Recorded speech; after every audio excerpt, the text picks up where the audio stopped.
सुनहरी धूप वाली सुबह एक छोटे से गांव में अली नाम का लड़का अपनी रंगीन पतंग के साथ खेल रहा था। पतंग लाल और सुनहरे रंग की थी, जिसकी पूंछ सूरज की रोशनी में चमक रही थी।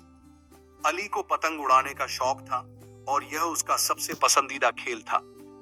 एक दिन जब अली अपनी पतंग को ऊंचे आसमान में उड़ा रहा था, उसने महसूस किया कि पतंग किसी आम दिन से ज्यादा जोर लगा रही है। वह उसे मजबूती से थामे रहा, मगर फिर अचानक पतंग ने उसे आगे खींचना शुरू कर दिया। ये क्या हो रहा है? अली ने हैरानी से कहा। अचानक पतंग नीचे आई और धीमे से फुसफुसाई। अली, मैं कोई आम पतंग नहीं हूं, मैं एक जादुई पतंग हूं। मुझे मजबूती से पकड़े रहो और मैं तुम्हें अजब गजब दुनिया दिखाऊंगी। जोश और थोड़े डर के साथ अली ने धागे को कसकर पकड़ लिया। पतंग ऊंची और ऊंची उड़ने लगी और अली भी। मैं उड़ रहा हूं। अली चौंक गया। उसने नीचे देखा। गांव, खेत, नदी, सब कुछ इतना छोटा और सुंदर लग रहा था जैसे किसी तस्वीर में कैद हो। फिर पतंग उसे एक जादुई जंगल में ले गई।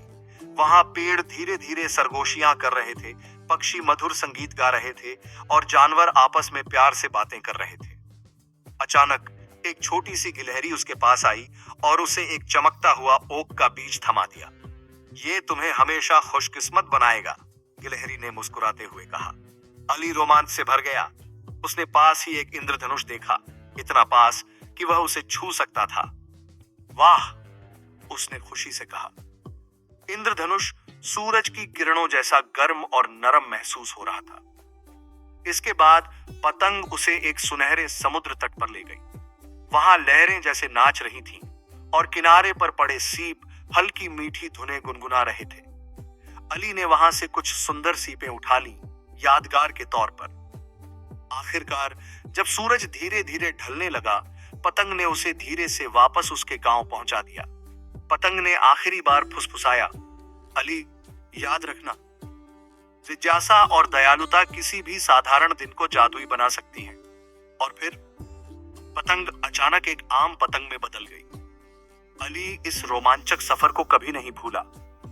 जब भी वह आसमान की ओर देखता, मुस्कुरा देता और सोचता, शायद मेरा जादुई पतंग फिर किसी दिन मुझे एक और सफर पर ले जाए।